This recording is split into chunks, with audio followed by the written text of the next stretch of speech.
अस्सलामुअलैकुम dear students, उम्मीद है आप खैरियत से होंगे। मेरा नाम है हाफिज़ उबैद और मैं आपके लिए लाया हूँ 10th क्लास का मैथ, जिसका हमारा चैप्टर नंबर 1 क्वाड्रेटिक इक्वेशन के ऊपर चल रहा है। क्वाड्रेटिक इक्वेशन जिसमें हम एक्सरसाइज 1.3 डिस्कस कर रहे थे। 1.3 एक्सरसाइज के अंदर कुछ टाइप्स को हमने डिस्कस किया, उनमें से आज हमारी टाइप नंबर 4 है। हम ऐसी इक्वेशंस को डिस्कस कर रहे हैं जो खुद तो क्वाड्रेटिक इक्वेशन नहीं होती, लेकिन उन्हें रिड्यूस करके किसी वेरिएबल से रिप्लेस करके हम क्वाड्रेटिक इक्वेशन की स्टैंडर्ड फॉर्म बनाते हैं। जब हमारे पास किसी भी इक्वेशन की क्वाड्रेटिक इक्वेशन की स्टैंडर्ड फॉर्म बन जाती है तो हम उस पर क्वाड्रेटिक इक्वेशन के किसी भी मेथड को अप्लाई कर सकते हैं। तो ये टाइप नंबर 4 है हमारे पास। टाइप नंबर 1 और 2 हमने लेक्चर नंबर 1 के अंदर डिस्कस किया। टाइप नंबर 2 को हम लेक्चर नंबर 2 में डिस्कस किया। लेक्चर नंबर 3 के अंदर हम टाइप नंबर 4 आपके सामने लेकर आए हैं और ये टाइप है हमारे पास एक्सपोनेंशियल इक्वेशन। बहुत ही इंपॉर्टेंट टाइप है। इस टाइप को आपने गौर से समझना है और इसके थीम को समझना है कि एक्सपोनेंशियल इक्वेशन किस तरह की होती है। मैंने डेफिनेशन लिखी है, variable occurs in exponent of constant base. ये सबसे इंपॉर्टेंट चीज यहाँ पे, ये कांस्टेंट बेस है। वेरिएबल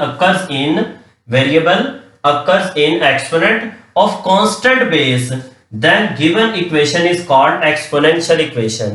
अब इसका मतलब क्या है? मतलब ये है कि आपके पास एक कांस्टेंट 2 आ गया, उसकी पावर में कोई वेरिएबल x आ गया, तो ये एक्सपोनेंशियल बन गया। अगर मैं इसको इज इक्वल टू 0 कर देता हूं, एक्सपोनेंशियल इक्वेशन बन गई। इज इक्वल टू 1 कर देता हूं, एक्सपोनेंशियल इक्वेशन बन गई। इक्वेशन के लिए जरूरी है इक्वालिटी का साइन हो, तो ये तो अब आपको पता है। इसी तरीके से हमारे पास कांस्टेंट a है, उसकी पावर में x आ गया। कांस्टेंट b है, उसकी पावर में 2x आ गया, इज इक्वल टू 0 आ गया। ये भी हमारे पास क्या है? Exponential equation. एक्सपोनेंशियल इक्वेशन के लिए जरूरी है कि हमारी जो बेस आ रही है कांस्टेंट बेस होनी चाहिए। बेस हमारी कांस्टेंट मटेरियल होना चाहिए। अगर हमारे पास बेस में x आ जाए, पावर में भी x आ जाए, तो इसको सॉल्व करना थोड़ा सा कॉम्प्लिकेटेड हो जाता है। ये हमारे लेवल से अप चीज हो जाएगी। इस वजह से हम कोशिश करेंगे कि हम ऐसी इक्वेशंस को सिर्फ डिस्कस करेंगे जिसमें बेस हमारी कांस्टेंट होगी और पावर में कोई वेरिएबल होगा। इसे हम एक्सपोनेंशियल इक्वेशन कहते हैं। इस टाइप के क्वेश्चन सॉल्व करने से पहले मैं कुछ इंपॉर्टेंट चीजें आपके सामने रखता हूं। वो इंपॉर्टेंट चीज क्या है कि आपके पास अगर हमारे पास a की पावर x आ गई, a की पावर y आ गई, सेम बेसिस अगर मल्टीप्लाई करें तो ये आपने रूल पढ़ा हुआ है 9th क्लास के अंदर। If same bases are multiplying to each other then their exponent will be add. तो कैसे ऐड करेंगे? a की मर्तबा बेस लिखेंगे और पावर ऐड कर लेंगे। इसका मतलब ये कि हम a raise to the power x plus y को इस फॉर्मेशन में भी लिख सकते हैं, इस फॉर्मेशन में भी लिख सकते हैं। अगर इससे ज्यादा बेसिस हो जाए तब भी यही प्रोसीजर होगा। अगर हमारे पास आ जाए a की पावर में x आ जाए, प्लस y आ जाए, प्लस z आ जाए, तो हम इसको स्प्लिट कैसे करेंगे? a raise to the power x into a raise to the power y into a raise to the power z। तो एक से ज्यादा जितनी भी पावर्स होंगी उसको हम स्प्लिट करके इस तरीके से मल्टीप्लिकेशन फॉर्म में लिख सकते हैं। यहां पे एक पॉइंट और आपको बताता चलूं कि अगर आपके पास a की पावर में कोई हमारे पास 2x आ गया तो इसे भी हम स्प्लिट कर सकते हैं। वो ऐसे a की पावर x इंटू a की पावर x, क्योंकि अगर सेम बेसिस मल्टीप्लाई करें पावर ऐड होती है, तो जैसे मैं x में x को ऐड करूंगा तो मेरे पास finally solution a raise to the power 2x आ जाएगा। इसी तरीके से अगर हमारे पास a की पावर माइनस 2x आ गया तो इसको भी हम स्प्लिट कर सकते हैं। हम पहले एक मर्तबा लिखेंगे a की पावर माइनस x इंटू a की पावर माइनस x, और इसको फर्दर हम लिख सकते हैं a 1 over a raise to the power x into a raise to the power x। किसी भी बेस की पावर को नेगेटिव से पॉजिटिव बनाना हो तो आप उसका रेसिप्रोकल लेते हैं। तो ये कुछ पॉइंट्स मैंने आपको बताने थे जो हमारे आगे इन क्वेश्चंस के अंदर अप्लाई होने।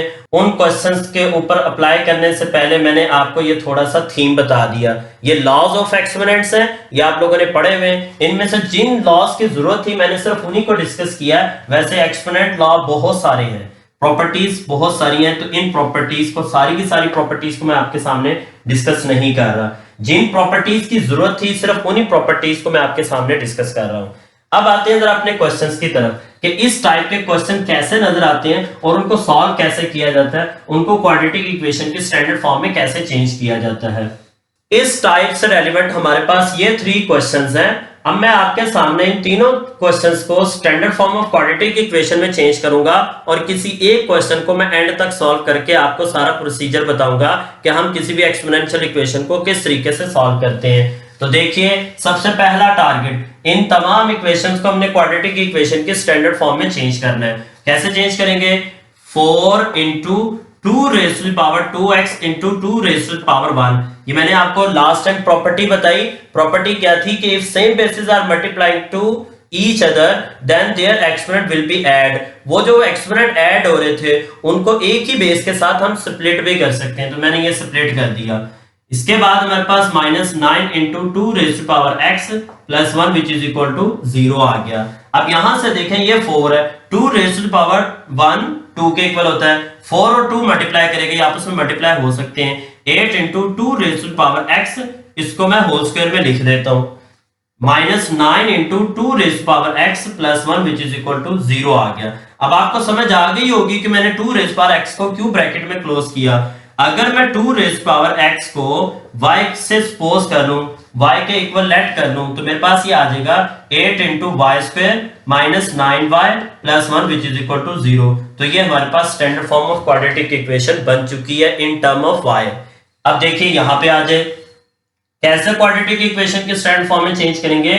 3 raise to the power 2x into 3 raise to the power 2। ये फिर मैं आपको बताता चलूं, मैंने वही प्रॉपर्टी अप्लाई की है जो मैंने फर्स्ट प्रॉपर्टी आपको लॉज ऑफ एक्सपोनेंट के अंदर बताई, is equal to 12 into 3 raise to power x minus 3। अगर हम ऐसा करें, 3 का स्क्वायर क्या आ रहा है हमारे पास? 9 आ रहा है, और 3 रेज़ टू पावर x इसको हम स्क्वायर में क्लोज कर लें तो हमारे पास ये आ जाएगा -12 into 3 raise to power x plus 3 which is equal to 0। मैं चाहता हूं कि ये standard form of quadratic equation बने, तो मैंने क्या किया, इसी स्टेप के अंदर बाकी 2 वैल्यूज को भी लेफ्ट साइड पे शिफ्ट किया। अब आप समझ चुके होंगे कि अगर हम 3 रेज़ टू पावर x को y से रिप्लेस करें तो ये हमारे पास standard form of quadratic equation बड़ी आसानी से बन जाएगी। 9 into y square minus 12y plus 3 which is equal to 0। Standard form of quadratic equation बन चुकी। आते हैं लास्ट क्वेश्चन की तरफ, इसको भी standard form of quadratic equation में चेंज करते हैं। तो सबसे पहला काम क्या करेंगे, यहां पे हम लिख सकते हैं 2 raise to the power x plus 64 into 2 raise to the power x, और ये माइनस में लिख देता हूं मैं, ये माइनस, इसका कोएफिशिएंट -1 है, उसको मैंने होल ब्रैकेट में लिख दिया। मैं ये चाहता हूं, मैंने हर क्वेश्चन को सॉल्व करते हुए इस बात का ख्याल किया कि मेरे ब्रैकेट वाली टर्म्स जो एक्सपोनेंशियल बन रही है वो बिल्कुल सेम टू सेम आए। ये भी एक्सपोनेंशियल इस एक्सपोनेंशियल से मैच कर रहा है, ये एक्सपोनेंशियल इस एक्सपोनेंशियल से मैच कर रहा है, इसको ब्रैकेट में भी लिख सकते हैं, और इसी तरीके से ये एक्सपोनेंशियल इस एक्सपोनेंशियल से जो है ना वो मैच कर रहा है। इसको हम एक्सपोनेंशियल टर्म कह सकते हैं। एक्सपोनेंशियल इक्वेशन इस वजह से कहते हैं क्योंकि इक्वालिटी का साइन आता है, और अगर मैं सिंगल बोल रहा हूं तो इसे एक्सपोनेंशियल टर्म कह सकते हैं। तो ये एक्सपोनेंशियल टर्म हमारे पास सेम आ गई, -20 विच इज इक्वल टू 0 आ गया। अब यहां से मैं सपोज कर लेता हूं 2 raise to the power x which is equal to y, then ये आ जाएगा हमारे पास y plus 64 y raise to the power -1 -20 is equal to 0। तो अब आप देखें कि अभी तक हमारे पास standard form of quadratic equation नहीं बनी। अब यहां से कुछ वर्किंग एक्स्ट्रा करनी पड़ेगी। वो क्या करना होगा कि मैंने आपको बताया कि अगर आपके पास किसी भी बेस की पावर नेगेटिव आ जाए, ये भी मैंने रूल बताया, पावर नेगेटिव आ जाए तो उसे क्या करें, पॉजिटिव बनाने के लिए डिनोमिनेटर में शिफ्ट करें, हमारे पास आ जाएगा 64 over y minus 20 which is equal to 0। अब यहां से हम ले लेते हैं एलसीएम। एलसीएम लेंगे तो हमारे पास आ जाएगा, या y को सबसे मल्टीप्लाई भी कर सकते हैं, एलसीएम भी ले सकते हैं। अगर मल्टीप्लाई करेंगे तो लेंथी स्टेप नहीं होगा, एक ही स्टेप में आंसर आ जाएगा। तो यहाँ पे चलिए हम लिख देते हैं मल्टीप्लाइंग बाय y। तो y से जब हम मल्टीप्लाई करेंगे ये आ जाएगा हमारे पास y स्क्वायर, यहां y से मल्टीप्लाई करेंगे 64 आएगा, यहां y से मल्टीप्लाई करेंगे 20y which is equal to 0 आ गया। अब मैं इसी चीज को यहां पे कर देता हूं, आप देखिएगा कि हमारे पास आ गया y square minus 20y plus 64 which is equal to 0 standard form of quadratic equation बन चुकी।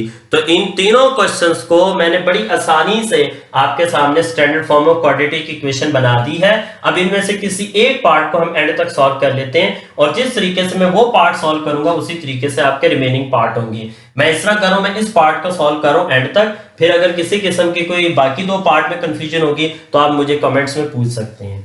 देखिए स्टूडेंट्स क्या करेंगे, यहाँ पे मिड टर्म ब्रेकिंग करते हैं क्योंकि ये क्वाड्रेटिक इक्वेशन के स्टैंडर्ड फॉर्म बन चुकी हुई है। इसमें हम फैक्टराइज करेंगे। 8 को 1 से मल्टीप्लाई करते हैं, 8 1 8। अगर -8 -1 लिया जाए -9 भी मिलेगा, मल्टीप्लाई करने से +8 भी आएगा। लिहाजा इसके जो फैक्टर बनेंगे 8y² -8y -y +1 which is equal to 0। देखिए -8 और -1 -9 हो जाएगा, -9y मल्टीप्लाई करने से +8 आएगा। तो यहाँ पे हमारे पास 8 और y कॉमन आ गया, बाकी रह गया y -1, यहां से माइनस कॉमन लिया, y -1 which is equal to 0 आ गया। y -1 ये एक फैक्टर बना, 8y -1 which is equal to 0 आ गया। यहां से y की वैल्यू हमारे पास 1 आ सकती है और दूसरी साइड पे हमारे पास 8y -1 जब 0 के इक्वल रखेंगे, यहां से y की वैल्यू हमारे पास 1/8 आएगी। लेकिन याद रहे कि हमारा क्वेश्चन x वेरिएबल से स्टार्ट हुआ, x वेरिएबल से स्टार्ट हुआ, उसको x पे एंड होना चाहिए, लिहाजा इसको सॉल्यूशन सेट में नहीं लिखेंगे। हम क्या करेंगे, यहां जहां हमने सपोज किया ये इक्वेशन नंबर 1 बनाते हैं और यहां से एक छोटी सी स्टेटमेंट लिखते हैं, पुट इन इक्वेशन 1 में जब पुट करेंगे तो 2 raise to the power x is equal to 1 आ जाएगा। अब हमें क्या करना है, यहां से लॉग की प्रॉपर्टी भी यूज हो सकती है और उस प्रॉपर्टी के बगैर भी क्वेश्चन को सॉल्व किया जा सकता है। प्रॉपर्टी के बगैर मैं क्वेश्चन को सॉल्व करवाता हूं, वो कैसे सॉल्व करेंगे। हमारे पास किसी भी बेस की पावर x आ रही है, हम क्या करते हैं उस बेस को दोनों साइड पे अगर सेम बनाएंगे तो बेस बेस से कैंसिल हो जाती है। इक्वेशन का रूल है कि जो चीज आपके लेफ्ट और राइट साइड पे बैलेंस में आ गई वो चीज कैंसिल हो सकती है। लिहाजा 2 रेज़ पावर x है, मैं इसको ऐसे लिख रहा हूं 2 raise power x is equal to 2 raise to power 0, क्योंकि हमें पता है कि किसी भी बेस की पावर 0 हो 1 के इक्वल है। अब 2 ही क्यों लिखा, क्योंकि लेफ्ट साइड पे हमारे पास 2 बेस थी। अगर लेफ्ट साइड पे 3 बेस होगी हम 3 की पावर 0 लिख देंगे, लेफ्ट साइड पे 10 बेस होगी हम 10 की पावर 0 लिख देंगे। तो anything raise to power 0 is equal to 1, तो then x is equal to 0 आ जाएगा। अगर मैं बैलेंस करूंगा, अगर मैं कंपैरिजन करूंगा तो आप देख सकते हैं कि हमारे पास x की वैल्यू क्या आ जाएगी, 0 आ जाएगी। राइट साइड पे देखें, राइट साइड पे हमारे पास है जी y की वैल्यू 1/8 है। जब मैं इसको इस इक्वेशन में पुट करूंगा तो मेरे पास आएगा 2 raise power x is equal to 1/8 और इसको मैं लिख सकता हूं 2 raise power x is equal to 1/2 का क्यूब लिख सकता हूं। 8 को फैक्टराइज करेंगे 2 का क्यूब आएगा। अब इसको हम फर्दर क्या लिख सकते हैं, 2 रेज़ टू द पावर -3। किसी भी बेस को नीचे से ऊपर, ऊपर से नीचे शिफ्ट करते हैं उसके पावर का साइन चेंज होता है और ये शिफ्टिंग नीचे से ऊपर हो या ऊपर से नीचे हो, पावर का साइन लाजमी चेंज होता है। लिहाजा फाइनली ये आ गया कि ये दोनों अगर हम आपस में इक्वेट करते हैं, कंपैरिजन करते हैं, तो यहां से आप देख सकते हैं कि x की वैल्यू हमारे पास क्या आएगी, -3 आएगी। अब ये दोनों इन टर्म ऑफ x आंसर आए हैं, हमें यही आंसर चाहिए था। इन दोनों आंसर को आप सॉल्यूशन सेट में लिखेंगे, आपके पास फाइनल सॉल्यूशन आ जाएगा। आई होप ये टाइप आपको अच्छे तरीके से समझ आई होगी और इसके जो 2 पार्ट मैंने क्वाड्रेटिक इक्वेशन के स्टैंडर्ड फॉर्म में बनाकर दिखाए, उन पार्ट्स को आप खुद सॉल्व कीजिएगा। अगर किसी किस्म की कोई प्रॉब्लम होती तो आप कमेंट कर सकते हैं। ले जी मैं लास्ट टाइप की तरफ आता हूँ। आज इस एक्सरसाइज को हम वाइंड अप करते हैं। Look at here dear students, ये हमारी लास्ट टाइप है, टाइप नंबर 5। टाइप नंबर 5 के अंदर कुछ इस तरह के लीनियर प्रोडक्ट आपके सामने लिखे हुए कि अगर हम इनकी ऐसी अरेंजमेंट करें कि कोई से 2 कांस्टेंट का सम बाकी 2 कांस्टेंट के सम के इक्वल आ जाए तो यहां से हमारी क्वाड्रेटिक इक्वेशन बन सकती है। इस टाइप के क्वेश्चन में आपको याद करवाता चलूं तो आपके 5.2 एक्सरसाइज 9th क्लास में 5.2 एक्सरसाइज में कुछ क्वेश्चंस हमने इस टाइप से रेलिवेंट किए थे। तो मैं दोबारा एक्सप्लेन कर देता हूं कि इस टाइप के अंदर क्या करना है, क्वाड्रेटिक इक्वेशन बनाने के लिए क्या करना होगा। इस टाइप के कांस्टेंट टर्म्स को देखना होगा।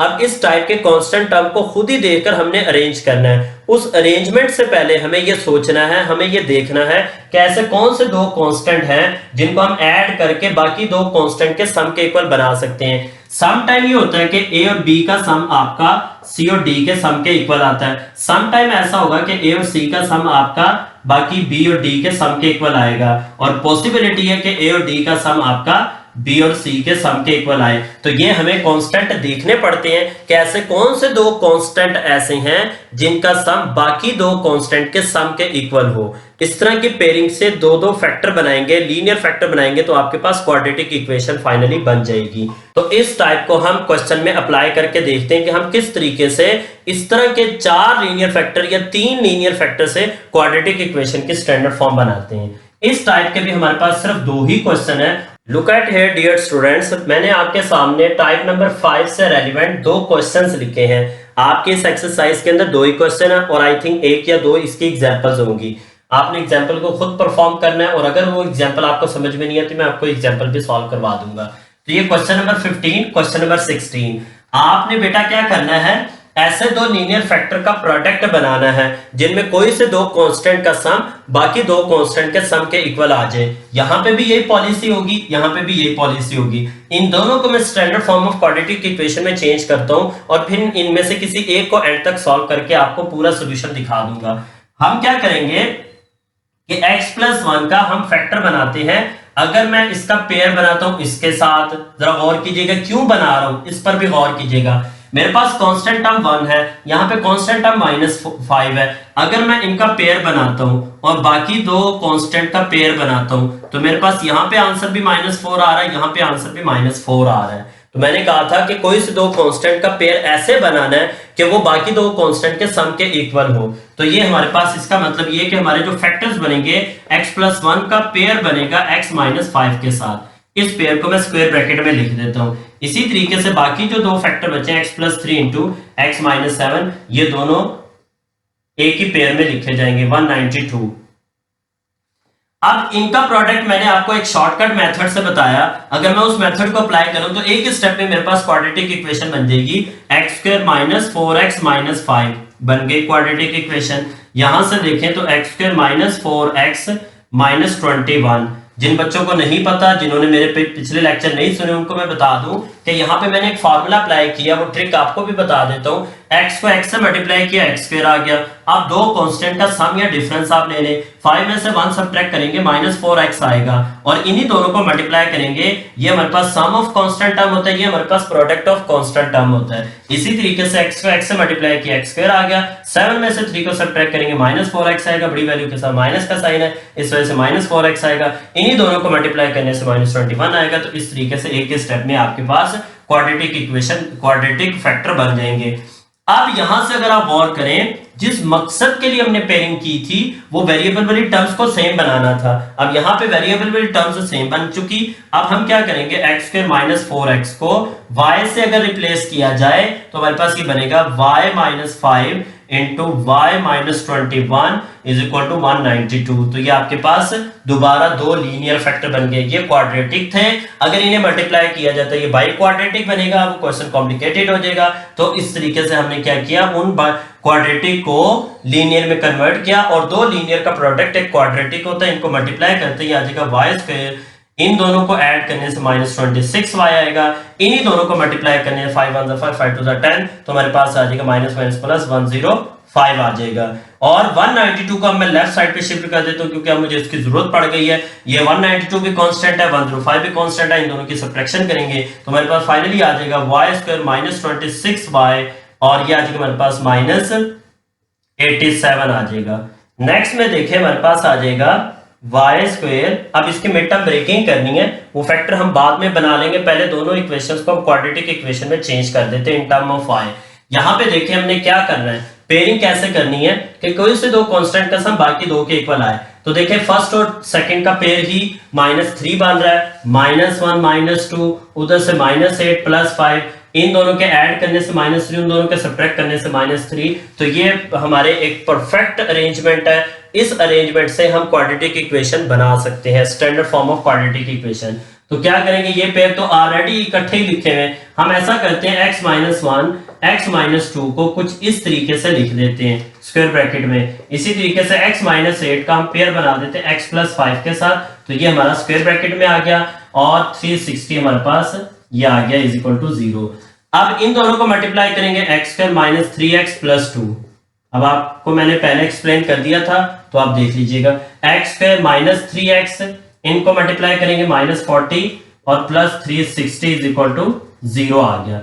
अब देखें यहाँ पे आपके वेरिएबल वाली टर्म बिल्कुल सेम टू सेम है। इसे हम सपोज कर लेते हैं x स्क्वायर माइनस 3x को y से रिप्लेस करते हैं तो y plus 2 into y minus 40। तो आप देखें यहां से भी हमारे पास दो लीनियर फैक्टर हासिल हो गए। अब इन दो लीनियर फैक्टर का प्रोडक्ट क्वाड्रेटिक बन जाएगा तो y स्क्वायर इन दोनों के सब्ट्रैक्शन करेंगे माइनस 38y और इन दोनों को मल्टीप्लाई करेंगे minus 80 plus 360 is equal to 0 आ गया। अब यहां से देखिए तो y स्क्वायर माइनस 38y और इन दोनों के सब्ट्रैक्शन करेंगे 60 और 20 माइनस किया तो 280 आ गया मेरे पास। यहाँ पे आ जाएगा प्लस 280 इज इक्वल टू 0 आ गया। अब यहां से इसकी मिड टर्म ब्रेकिंग भी की जा सकती है और क्वाड्रेटिक फार्मूला भी लगाया जा सकता है। अब मैं इनमें से किसी एक को एंड तक सॉल्व कर लेता हूं। चलिए मैं इसी को एंड तक सॉल्व कर लेता हूं। आप इसको देख लीजिएगा, अगर आप इसके फैक्टर बना सकते हो फैक्टर बना लीजिएगा, वरना क्वाड्रेटिक फार्मूला भी लगा सकते हैं।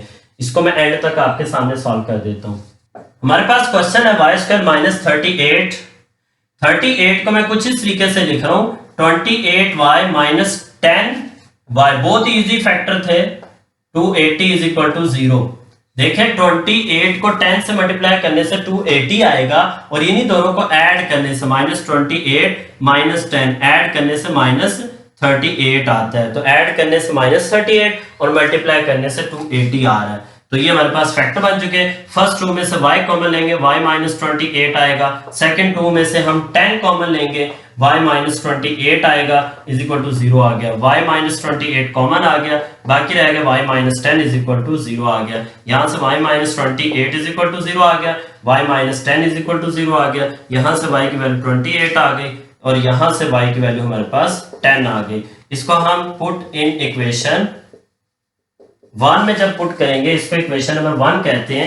1 में पुट करेंगे तो हमारे पास आ जाएगा x square minus 3x is equal to 28 आ गया और यहां से हमारे पास x square minus 3x is equal to 10 आ जाएगा। अब यहां से देखें हमारे पास ये क्वाड्रेटिक इक्वेशन की स्टैंडर्ड फॉर्म बनने जा रही है। In term of x minus 28 is equal to 0 आ गया। यहां से x square minus 3x minus 10 is equal to 0 आ गया। यहां से भी आप क्वाड्रेटिक इक्वेशन के किसी भी मेथड से क्वेश्चन को सॉल्व कर सकते हैं। आप देखिए अगर मिड टर्म ब्रेकिंग हो जाए, फैक्टराइजेशन हो जाए तो ज्यादा बेहतर है, और अगर फैक्टराइजेशन नहीं हो रही तो क्वाड्रेटिक फार्मूला लगा दें। अगर 7 को 4 से मल्टीप्लाई किया जाए तो 7 4 are 28 और माइनस 7 प्लस 4 हो तो हमारे पास आंसर आता है माइनस 3। तो फैक्टर बन चुके। फैक्टर जब बन रहे हो तो फैक्टर को ही प्रेफर करना चाहिए। तो हमारे पास आ जाएगा x square minus 7x plus 4x और माइनस 28 इज इक्वल टू 0 आ गया।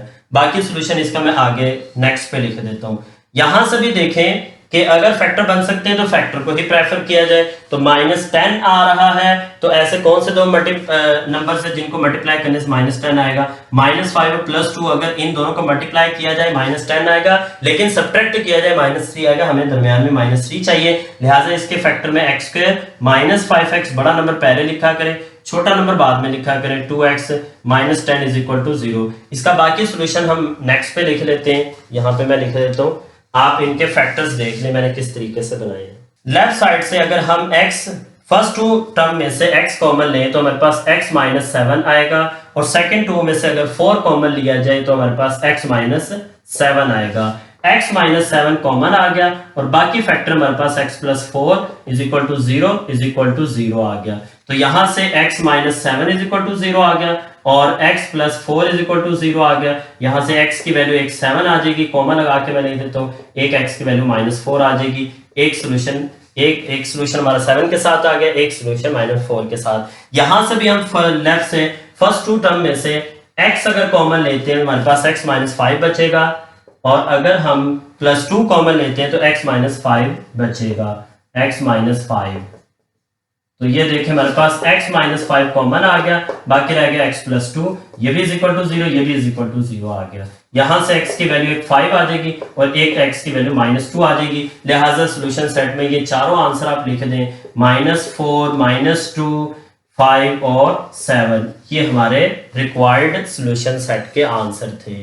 तो आपने देखा कि इस टाइप, ये टाइप नंबर 4 और टाइप नंबर 5 बहुत ही इजी टाइप थी, इसलिए मैंने एक ही लेक्चर के अंदर ये दोनों टाइप्स आपको क्लियर कर दिए हैं। उम्मीद है कि आपको इन तमाम टाइप्स की पांचों टाइप्स की अच्छे तरीके से समझ आई होगी। फिर भी अगर किसी किस्म की आपको प्रॉब्लम होती है तो आप मुझे कमेंट में पूछ सकते हैं। तो इंशाल्लाह नेक्स्ट एक्सरसाइज हमारी लास्ट एक्सरसाइज होगी, रेडिकल इक्वेशन से रिलेटेड एक्सरसाइज होगी। उस एक्सरसाइज के भी कुछ की पॉइंट्स हैं, वो पॉइंट्स मैं आपके सामने लेकर आऊंगा। उन लेक्चर्स को भी आप गौर से सुनिएगा, इंशाल्लाह आपको बहुत फायदा होगा। तो अगले लेक्चर तक के लिए अल्लाह हाफिज, अस्सलाम वालेकुम।